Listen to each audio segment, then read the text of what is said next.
সিরাত মাহফিল হযরত নবী করিম সাল্লাল্লাহু আলাইহি ওয়াসাল্লামের জীবন বৃত্তান্ত আমরা ধারাবাহিক আলোচনায় আমরা হযরত নবী করিম সাল্লাল্লাহু আলাইহি ওয়াসাল্লাম খাদিজা রাদিয়াল্লাহু তাআলা আনহার নবী করিম সাল্লাল্লাহু আলাইহি ওয়াসাল্লামের চাচা আবু তালেবের সাথে খাদিজা রাদিয়াল্লাহু তাআলা আনহার বাক্যালাপ কথোপকথন হয়েছিল নবীজিকে শামে পাঠানোর ব্যাপারে এ পর্যন্ত আমরা এসেছিলাম। অর্থাৎ আবু তালেব তিনি মুহাম্মদ সাল্লাল্লাহু আলাইহি ওয়াসাল্লামের এই কাজের ব্যাপারে ব্যবসায় যাওয়ার ব্যাপারে খাদিজা রাদিয়াল্লাহু আনহার কাছে তিনি প্রস্তাব নিয়ে এসেছিলেন যেন তিনি তাকে শামে পাঠান ব্যবসার কাজে লাগান তাকে। এই প্রস্তাব পর্যন্ত এসেছিলেন এবং খাদিজা সেটাকে গ্রহণ করেন এবং তিনি বলেন যে ওকে আপনি মুহাম্মদকে আমার কাছে পাঠান, আমি তাকে নেব। এ পর্যন্ত আমরা এসেছিলাম আলহামদুলিল্লাহ। এরপর থেকে আবু তালেব তখন ফিরে গেলেন ভাতিজা মুহাম্মদের কাছে। তিনি গিয়ে বললেন যে মুহাম্মদ, আমি খাদিজার কাছে সাথে আলোচনা করেছি, আলহামদুলিল্লাহ তিনি রাজি হয়েছেন তোমাকে ব্যবসায় নিতে এবং কাজে লাগাতে রাজি হয়েছেন। তখন মুহাম্মদ খুব খুশি, নবী খুব খুশি হলেন যে আলহামদুলিল্লাহ আমি এতদিন মরুতে ছিলাম। মনে মনে তিনি ভাবতেছেন যে এতদিন মরুতে ছিলাম, ছাগল বকরি ইত্যাদি ভেড়া দুম্বা আমি চড়িয়েছিলাম, তো এখন অন্য একটা কাজে আমি পা রাখছি, আমি ব্যবসার কাজে পা রাখছি, অন্য একটা আমার কাজের জীবন শুরু হচ্ছে। খুব খুশি তিনি। তো যাই হোক, তিনি দেরি না করে অনন্ত বিলম্বেই তিনি খাদিজা রাদিয়াল্লাহু তাআলা আনহার শরণাপন্ন হলেন এবং তিনি খাদিজার কাছে গিয়ে উপস্থিত হলেন। তো শুরুতেই বাড়ির কাছে যখন গেলেন দেখুন বিরাট বিশাল রাজমহল না, এরকম একটা তার খাদিজার বাড়ি। কেননা খাদিজা রাদিয়াল্লাহু তখন তদানীন্তনকালে তখনকার সময়ে খাদিজা ছিলেন মক্কার সবচেয়ে বড় ধনী, সবচেয়ে বড় বিজনেসম্যান, সবচেয়ে বড় তিনি সুন্দরী এবং সবচেয়ে বড় তিনি বুদ্ধিমতী ছিলেন। তো যাই হোক, তার বাড়িটা অবশ্যই আলিশান হবে, রাজমহল হবে, এটাই স্বাভাবিক না, এটাই স্বাভাবিক। তো যাই হোক, তিনি যাওয়ার পর দেখলেন বিশাল বাড়ি। আস্তে আস্তে ভিতরে ঢুকলেন, কত মানুষ আসা যাওয়া করছে, আনাগোনা মানুষের, এবং কত দাস দাসী বাঁধি সেখানে তারা ঘোরাফেরা করছে, তাদের পোশাক দামি দামি পোশাক, এবং বাঁধীদের মনে হয় না যে তারা বাঁধি, কাজের লোক, চাকরানি, এবং তারা মনে হচ্ছে একজন বড় বড় মেহমান, অথচ তারা কাজের লোক। খাদিজা তাদেরকে সম্মান দিয়ে রেখেছেন, আদর যত্ন ভালোবাসা দিয়ে তাদেরকে দেখেন এবং সম্মান দেন। খাদিজা ছিলেন খুব সুন্দর, ভালো ব্যবহার আমরা আগে শুনেছি। তো যাই হোক, তো আস্তে আস্তে ঢোকার পর একজন লোকের সাথে দেখা হলো, ওখানকার দায়িত্ববান লোকের সাথে। তিনি বললেন যে আমি মুহাম্মদ খাদিজার কাছে এসেছি। তখন তিনি তাকে খাদিজার রুমে নিয়ে গেলেন। কেননা খাদিজা আগে রেখেছিলেন যে মুহাম্মদ নামে একজন যুবক আসবে বা মুহাম্মদ আসবে, সবাই চিনে মোটামুটি ভাবে অনেকেই। তো মুহাম্মদ আসলে তাকে তিনি আমার ওখানে পাঠিয়ে দিবে, আমার রুমে পাঠিয়ে দিবে। তো যাই হোক, তারপরে তিনি যে ড্রয়িং রুম যেখানে বসে মিটিং করেন বা কথা বার্তালাপ করেন সেখানে পাঠিয়ে দিয়েছেন মুহাম্মদ। তো নবী যাওয়ার পর সেখানে একা একা বসে আছেন, বিশাল চতুর্দিক দেখতেছেন যে কত সুন্দর বাড়ি, কি সুন্দর সাজসজ্জা, কি সুন্দর লাইটিং, দামি দামি লাইট, জিনিসপত্র, নিচে দামি কার্পেটিং, খাদিজার বাড়ি না। তো তিনি দেখতেছেন আর খুব অবাক নিচে তাকিয়ে আছেন, চতুর্দিক দেখতেছেন। এমন সময় দেখতে দেখতে হঠাৎ করে খাদিজা রাদিয়াল্লাহু তাআলা আনহা তিনি আসলেন নবীজির কাছে, মুহাম্মদের কাছে। আসার পর কি সুন্দর নবীজি দেখতেছেন যে গোলগাল চেহারা না, বড় বড় ডাগর ডাগর চোখ, লম্বা কেশ, চুল, গোলাকার চেহারা না, এবং খুব দামি কি সুন্দর পাথর খচিত জামা তার পরনে, দামি স্যান্ডেল। তিনি তারপরে এভাবে খুব সুন্দর একটা মিষ্টি হাসি দিয়ে নবীজির কাছে এসে বসলেন, একটু দূরে বসছেন, খুব মিষ্টি হাসি দিয়ে। তো যাই হোক, খাদিজাকে দেখার সাথে সাথে মুহাম্মদ দাঁড়িয়ে গেছেন, নবীজি দাঁড়িয়ে গেলেন, দাঁড়িয়ে তাকে সম্মান জানালেন না, যেহেতু তার আন্ডারে কাজ করবেন তিনি তার মুনির, তার মালিক, সাচতা নিয়ে। তো যাই হোক, আসার পর খাদিজা বললেন যে মুহাম্মদ তুমি বসো, তুমি বসো। নবীজিকে বসতে বললেন, মুহাম্মদ সাল্লাল্লাহু আলাইহি ওয়াসাল্লাম বসে বললেন তার কথায়। তো খাদিজা তখন একে একে মুহাম্মদকে সব বুঝিয়ে দিলেন, সবকিছু বুঝিয়ে দিলেন। তো যাই হোক, প্রথমত তিনি মুহাম্মদের দিকে এক দৃষ্টিতে তাকিয়ে রয়েছেন যে আমি তার ব্যাপারে যতটুকু শুনেছি, যতটুকু জেনেছি, তার চেহারা কত সুন্দর, মায়াবী চেহারা, সুঠাম দেহের অধিকারী না, ইয়াং, কত সুন্দর দেখতে তাকে, উঁচা লম্বা মোটামুটি চোখ, নবীজির চোখ বড় বড় ছিল, ঘুরু ঘুরু লম্বা ছিল না, সাদা লাল মিশ্রিত রঙের গায়ের রং তার। খাদিজা খুব দিকে তাকিয়ে রইলেন এবং তার মনে খুব দোলা দিল যে খুব সুন্দর ছিল মাশাআল্লাহ। তো যাই হোক, খাদিজা একে একে তাকে সমস্ত দায়িত্ব বুঝিয়ে দিলেন যে মুহাম্মদ তুমি যে শামে ব্যবসার উদ্দেশ্যে যাবে, সেখানকার দায়িত্ব কিছু বুঝে নাও। সেটা হচ্ছে প্রথম পর্যায়ে হলো যে তোমরা আগামীকাল রওনা হবে, আগামীকাল সকালে রওনা হবে এবং তোমার সাথে থাকবে সহকারী হিসেবে মাইসারা। মাইসারা হচ্ছে খাদিজার আর কি ব্যবসায়ের প্রথম তিনি দেখাশোনা করেন। তো তিনি তাকে পাঠালেন যে মাইসারা তোমার সাথে থাকবে তোমাকে সাহায্য করবে। তো তুমি ব্যবসা বাণিজ্য নিয়ে গেলে ওখানে কিরকম পথঘাট, কিরকম রাস্তাঘাট, বিপদ আছে কিনা, বা কতটুকু মূল্য, রাস্তা কোথায় কোথায় থামতে হবে, জিনিসপত্র কেমন দাম, কিরকম লাভ আসতে পারে, সব ইত্যাদি এভরিথিং নবীজি রাসূলকে বুঝিয়ে দিলেন খাদিজা রাদিয়াল্লাহু তাআলা আনহা। তো নবী খুব নিবিড় মনে, খুব সুন্দর ভাবে একেবারে তিনি কায়মুল বাক্যে তার কথাগুলো শুনলেন, খাদিজার কথাগুলো শুনলেন, কোনো মাঝখানে কথা বললেন না, প্রশ্ন করেন নাই।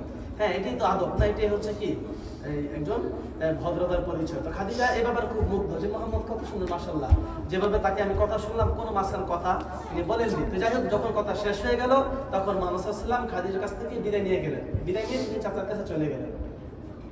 তো নবীজি যাওয়ার পর খাদিজা মনে মনে ভাবতেছে যে যেহেতু মুহাম্মদ, তার ব্যাপারে যতটুকু আমি শুনেছি এ তো সাংঘাতিক, ঠিক সেম মিলে গেছে। তার একটু শারীরিক গঠন ঠিক আছে, এত সুন্দরী, বাকি তার যে ব্যবহার নম্র ভদ্র, এটা তিনি বুঝে ফেলেছেন।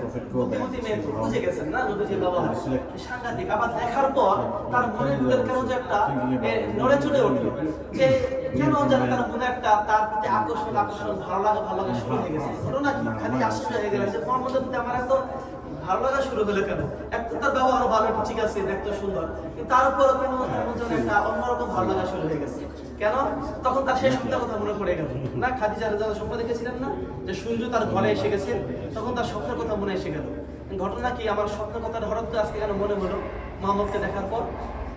তার মনে কেন একটা প্রশ্ন আসলো যে মুহাম্মদ তাহলে কে, কি এরকম আর কি। তিনি বিভিন্ন জিনিস ভাবতে লাগলেন। তো যাই হোক, তিনি এ পর্যন্তই। আগামীকাল সকালে সেই শামের সফর, ব্যবসায়ী সফর, এটা শুরু হয়ে গেছে, রওনা হয়ে গেছে। মাইসারা সাথে গেছেন। যাওয়ার পর মাইসারা রওনা হলেন, তার সাথে সাথে সকল বিশাল উটের সারি সারি, নবী করিম সাল্লাল্লাহু আলাইহি ওয়াসাল্লাম মুহাম্মদ সামনে, তার সাথে ছিলেন মাইসারা। এভাবে বিশাল পণ্যবাহী এই ব্যবসার এগুলো তারা নিয়ে রওনা হলেন শামের উদ্দেশ্যে। তো যাওয়ার পর আস্তে আস্তে তারা রওনা হলেন। খাদিজা তাকিয়ে আছে, যতদূর দেখা যায় এই দেখা পর্যন্ত খাদিজা তাকিয়ে রইলেন। তো যাই হোক, তারা যেতে তারা এখন একটা এলাকায় বিশ্রাম নিলেন। বিশ্রাম নেওয়ার পর তারপর তিনি সেই শামে পৌঁছে গেছেন, তারা মার্কেটে পৌঁছে গেছেন। পৌঁছানোর পর তো আশ্চর্যের ব্যাপার হচ্ছে যে তারা যে ব্যবসার পণ্য নিয়ে গেলেন, এই ব্যবসার পণ্য তারা খুব সুন্দরভাবে তারা বেচা কেনা করতেছেন, ব্যবসা করতেছেন। তো এদিকে খাদিজা আবার তারা কি অধীর আগ্রহে অপেক্ষা আছেন কবে তাদের আসার ডেট। তো দেখতে দেখা যায় আগামীকাল তাদের আসার ডেট এসে গেছে। আসার পর খাদিজা দেখলেন যে আগামীকালই আসার ডেট। তো খাদিজার কেমন যেন একটা মনে হচ্ছে যে কি অপেক্ষা আছে না, অপেক্ষার কেমন যেন আর তর্স হয়েছে না, কখন আমার সামনের থেকে সফর আসবে, কখন মুহাম্মদ ফিরে আসবে, কেমন যেন মুহাম্মদের ব্যাপারে একটু কোনো খোঁজ খবর তিনি পাবেন নতুন করে, এরকম তিনি অপেক্ষা আছেন। মাইসারাকে বলে দিয়েছেন, মাইসারা তুমি যখন যাবে মুহাম্মদের প্রতি খেয়াল রাখবে, তার প্রতি অবশ্যই খেয়াল রাখবে, তার কথা কায়মুল বাক্যে মাথা পেতে তুমি শুনবে, সে যেভাবে বলে সেভাবে শুনবে, কোনো রকমের বেশি কথা বলবে না, গাড়তারামি করবে না, মুহাম্মদের কথা মতো চলবে, আর বিশেষ করে তার প্রতি নজর রাখবে, সে কি কাজ করে, কোথায় কিভাবে করে, খেয়াল রাখবে। তো যেই কথা, যাই হোক, অপেক্ষা ছিলেন। তো আগামীকাল আসার সময় খাদিজা কেন যেন মনের মধ্যে আস্তে আস্তে উত্তাল বাড়তেছে যে যখন মুহাম্মদ কবে আসবে, শাম কবে আসবে, মুহাম্মদের ব্যাপারে কিছু শুনবো আমি, কেমন যেন তার মনটা উতলা হয়ে গেল। কেন এরকম উতলা? খাদিজা বুঝতেছে না ঘটনা কি, কারণ খাদিজা তো জানে না, তার মন থেকে এরকম আসতেছে আর কি। তো যাই হোক, আগামীকাল আসার সময় হয়ে গেছে। সবাই সকাল ভোরবেলা সবাই অপেক্ষায় একেবারে ঘর থেকে বেরিয়ে আসে, সবাই মাঠে নেমে গেছে, মাঠে পড়ে গেছে, অপেক্ষা দেখতেছে, কেউ বিল্ডিং এর উপরে, কেউ গাছের উপরে, কেউ ওখানে সেখানে, যে কখন শাম থেকে সফর আসবে। কেননা অনেকের পণ্য এখানে আছে, কারো স্বামী আছে, কারো ভাই আছে, কারো এখানে বাবা আছে, কারো ছেলে আছে, সবাই অপেক্ষা করতেছে, তারা নিজেদের মাল নিয়ে এখান থেকে আসবে, ব্যবসার পণ্য নিয়ে আসবে। সে ঠিক মতো এলো কিনা, না কোনো বিপদ হলো, সবাই বেরিয়ে আসছে। তো যাই অপেক্ষা করতেছে। খাদিজাও দোতলা থেকে, তার বাড়িটা দোতলা ছিল, সুন্দর ছিল, দোতলা থেকে দেখতেছে যে কখন এই সফর আসবে। প্রায় জোহর গড়ায় গেছে, দুপুর গড়ায় গেছে। ঠিক 3টার সময় এক ঘোষক জোরে ঘোষণা করতেছে, হ্যাঁ, যে ইয়া বুশরা আলাকুম, তোমাদের জন্য সুসংবাদ, আমাদের বাণিজ্য যাত্রা দেখা যাচ্ছে, কাফেলা দেখা যাচ্ছে, ছোট ছোট সেই পাখির মতো হেঁটে হেঁটে আস্তে আস্তে দেখা যাচ্ছে, অনেক দূর থেকে দেখা যাচ্ছে। তো আস্তে আস্তে দেখা যায় উটগুলো স্পষ্ট হতে লাগলো, মানুষগুলো স্পষ্ট হতে লাগলো।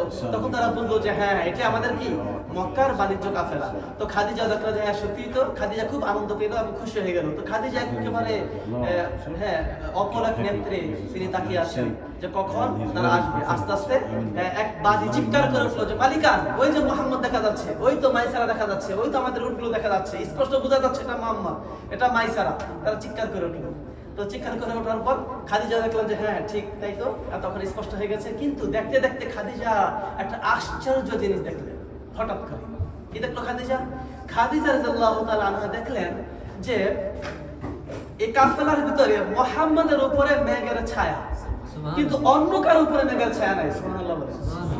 প্রখর রোদ, এত রোদ বোঝেনি তো 45 ডিগ্রি 46 ডিগ্রি 50 ডিগ্রি রেখে বসা হয়েছে ছদিতে না ছদিতে। তো ওখানে মরুভূমির যেই প্রখর রোদ, এখানে খুব কঠিন থাকাটা, এর ভিতরে কারো কোনো ছায়া নেই। নবীজির উপর মুহাম্মদ সাল্লাল্লাহু আলাইহি ওয়াসাল্লামের উপর মেঘের এক টুকরো ছায়া তার সাথে সাথে আসতেছে, তার সাথে সাথে তিনিও আসতেছেন, ছায়াটা অগ্রগামী হচ্ছে, তার উপর ছায়া দিয়ে দিতেছে। খাদিজা দেখে হতভম্ব, ঘটনা কি? মুহাম্মদকে কেন ছায়া দিবে, আরো কারো কেন ছায়া থাকবে না? তা মুহাম্মদের সাথে আর দুই তিনজন থাকবে, কিন্তু না, মাইসারা তার সাথে, তার উপর ছায়া নেই, মাইসারা রোদে পড়তেছে। তো খাদিজা দেখে আশ্চর্য হলেন, মনে মনে খুশি হলেন। কেন?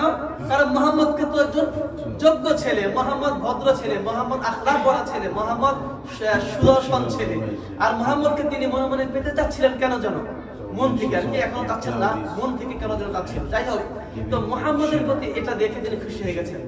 হ্যাঁ, যে দেখার পর যাই হোক তিনি চুপ রইলেন, কারো কাছে এটা প্রকাশ করলেন না যে এটা তো সাধারণ কোনো বিষয় না, অবশ্যই এটা মুহাম্মদ একজন গুরুত্বপূর্ণ ব্যক্তি হবেন। তো যাই হোক তিনি চুপ রইলেন। হঠাৎ করে বাদীরাও চিৎকার দিয়ে উঠছে, দুইজন বাদী, তারা বললো যে মালিকান, একটা তিনি দেখেছেন কি?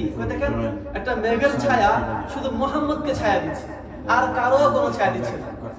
আপনি দেখেন, লক্ষ্য করেন। তো খাদিজা তো আগেই দেখছে, কিন্তু বাদীদের কথা তিনি আরো নিশ্চিত হলেন যে না, তাহলে আমার দেখাটা চোখের ভুল না, এটা পারফেক্ট। যেহেতু বাদীরা বলতেছে, তিনি আর খুশি হয়ে গেলেন এবং আরো মুহাম্মদকে পাওয়ার জন্য কি আগ্রহ হয়ে উঠলেন খাদিজা রাদিয়াল্লাহু তাআলা আনহা। এবং তিনি ভাবতে লাগলেন যে তাহলে মুহাম্মদই কি নবী হবেন, আমার সূর্যের সেই স্বামী।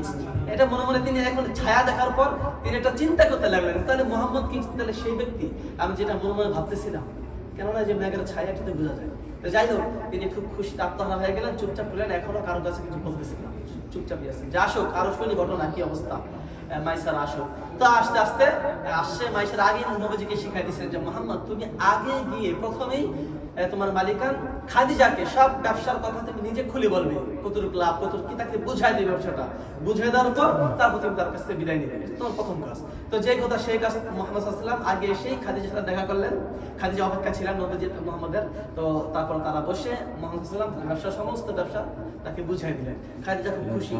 বুঝাই দেওয়ার পর তিনি কোথায় চলে গেলেন? চাচা আবু তালেব তার বাড়িতে চলে গেলেন ব্যবসা বুঝাই দেওয়ার পর।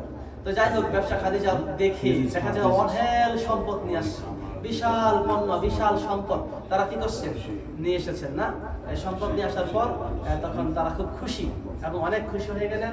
তো যাই হোক, এবং খুশি হওয়ার পর খাদিজা মুহাম্মদের মাইসারকে জিজ্ঞেস করলেন, মাইসারা ঘটনা কি, এত মাল এত পণ্য কিভাবে তোমরা আনলা, কিভাবে তোমরা এত সম্পদ ডবল ডবল দেখা যাচ্ছে নিয়ে আসছো, কিভাবে তোমরা এত লাভবান হলা, এত টাকা কোথায় পেলা, এই ঘটনা কি আমার খুলে বলো তো? মাইসারকে বলতেছে। তখন মাইসার বলতেছে, এই সব মুহাম্মদের বরকত, এই সব মুহাম্মদের কারণে আমরা এভাবে কি করতে পারছি, এগুলো আমরা আনতে পারছি, আমরা কি সফল হয়েছি। যাই হোক, এভাবে মাইসারা তখন একে একে সব খুলে বললেন, একটা খুলে বলতেছি যে ঘটনা কি ঘটছে। তখন মুহাম্মদ সাল্লাল্লাহু আলাইহি ওয়াসাল্লামের ব্যাপারে মাইসারা ব্যবসার সমস্ত কিছু আগামী সপ্তাহে ইনশাআল্লাহ কি করবেন, মাইসারা খুলে বলবেন। এই সপ্তাহে মাইসারা বলবেন না, যেহেতু সময় কম, আগামী সপ্তাহে মাইসারা খুলে বলবেন যে কি ঘটনা ঘটেছে। আজকে আমরা এতে যদি থাকবো ইনশাআল্লাহ, আগামী সপ্তাহে আমরা আসবো যে ঘটনা কি ঘটেছিল। এই ঘটনা শোনার পর খাদিজা তো আরো পাগল হয়ে যাবে।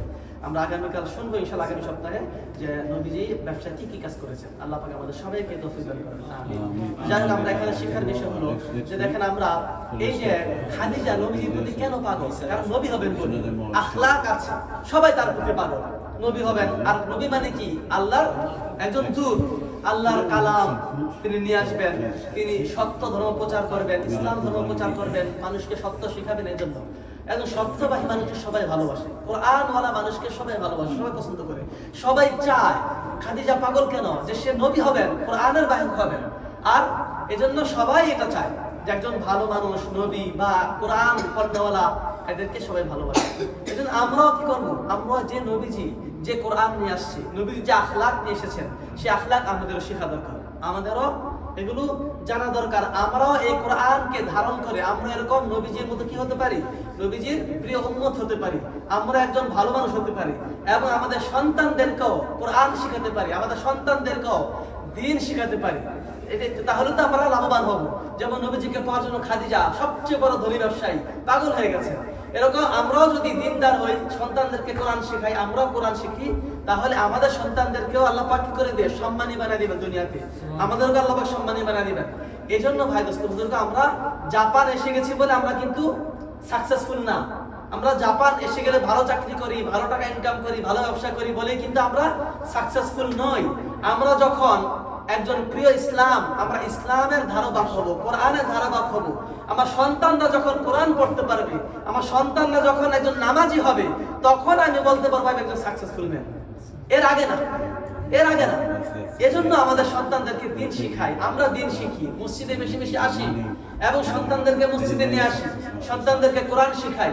আমাদের মসজিদে মাদ্রাসা আছে, মসজিদে আলহামদুলিল্লাহ কি হাফজখানা আছে, মক্তব আছে। এই হাফজখানা মক্তব সন্তানদেরকে দেই, কোরআন শিখাই, তাহলে আমাদের সন্তানটা কি হবে? দিনদার হবে। এই সন্তান দিনদার হলে আমি সাকসেসফুল, আমার সন্তানও সাকসেসফুল এবং সবার ভালোবাসা পাবে। আল্লাহ পাক আমাদের সবাইকে তৌফিক দান করুন। আমিন। সুবহানাল্লাহি ওয়া বিহামদিহি, সুবহানাকাল্লাহুম্মা ওয়া বিহামদিকা, আশহাদু আল্লা ইলাহা ইল্লা আনতা, আস্তাগফিরুকা ওয়া আতুবু ইলাইক।